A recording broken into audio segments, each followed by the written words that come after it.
അച്ചു അമ്മയെ കാണാൻ പോയോ? ചോദിക്കേ.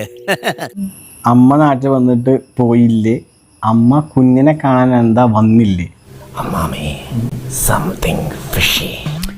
ചെറിയൊരു പേഴ്സണൽ ഇഷ്യൂസ് നമ്മളെ ജീവിതത്തിൽ സംഭവിച്ചതുകൊണ്ട് അവിടെ നിന്ന് ഇങ്ങോട്ട് വരാനും പറ്റിയില്ല, ഇവിടെ നിന്ന് അങ്ങോട്ട് പോകാൻ പറ്റിയില്ല. എനിക്ക് അപ്പോഴേ തോന്നി. അത് പറയാനുള്ളൂ. കാരണം പറയുന്നേ ഞാൻ ആരോടും പറയില്ല, നമ്മൾ തമ്മിൽ ഒരു വിഷയമില്ലല്ലോ. വേറെ ഒന്നല്ല, നമുക്ക് പറയണ്ടെന്ന് വെച്ചിട്ട് പോയതാ. നമുക്ക് പറയേണ്ടി വന്നാൽ നമ്മൾ പറയുന്ന മാത്രം. ഈസണിയുടെ സ്വരം അതെന്നോട് വേണ്ട. നീ വലിയ വലിയ കാര്യങ്ങൾ ആലോചിച്ച് അരത്തല പുണ്ണാക്കാതെ. ഞാൻ ഒരു കാര്യം പറയാം, എന്ത് പറഞ്ഞാലും ചിലപ്പോ കല്യാണം കഴിഞ്ഞ് വന്ന പെണ്ണിന് കുറ്റം പറയും. ഞാനിപ്പോ നീ ഏട്ടനെ മനസ്സ് മാറ്റിയതാണ്, അങ്ങനെയാണ് ഇങ്ങനെയാണെന്ന് പറയും.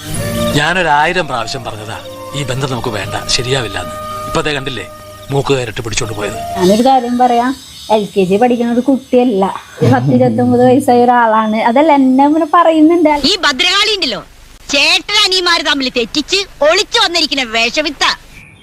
നമ്മ എവിടെയാണ് ആത്മാർത്ഥത കാണിച്ചോ അവിടെ നിന്നായിരിക്കുള്ളൂ ഏറ്റവും കൂടുതൽ പ്രശ്നങ്ങൾ സ്റ്റാർട്ട് ചെയ്യുന്നത്. മോനെ നീ നിന്റെ അച്ഛനെ പൂശിയ നല്ലതാരും കാണില്ല അല്ലെ? ചെയ്തു കൊടുത്തത് നല്ല കാര്യങ്ങൾ ആരും കാണില്ല. നീ എന്നോട് സംസാരിക്കുന്നത് എനിക്ക് ഇഷ്ടമല്ല, നിന്നെ കാണുന്നത് എനിക്ക് വെറുപ്പാണ്. നിന്റെ പെണ്ണെ കൊണ്ട് ചില കാര്യങ്ങള് അത് വിട്ടുവീഴ്ച ചെയ്തില്ലെങ്കിൽ അത് വീണ്ടും ഇഷ്യൂസ് കൂടി വരുള്ളൂ. വാശി പിടിച്ചിരുന്നിട്ട് ഒരു കാര്യമില്ല. എനിക്കൊരു പണി കിട്ടി. നിനക്കല്ല, നീ ജനിച്ചപ്പോ മുതൽ എനിക്കാ പണി കിട്ടിക്കൊണ്ടിരിക്കുന്നത്. അത് ആർക്കാണ് പറയണത്, ആരോടാണ് പറയണമെന്ന് ആർക്കാരെങ്കിലും മനസ്സിലാവും.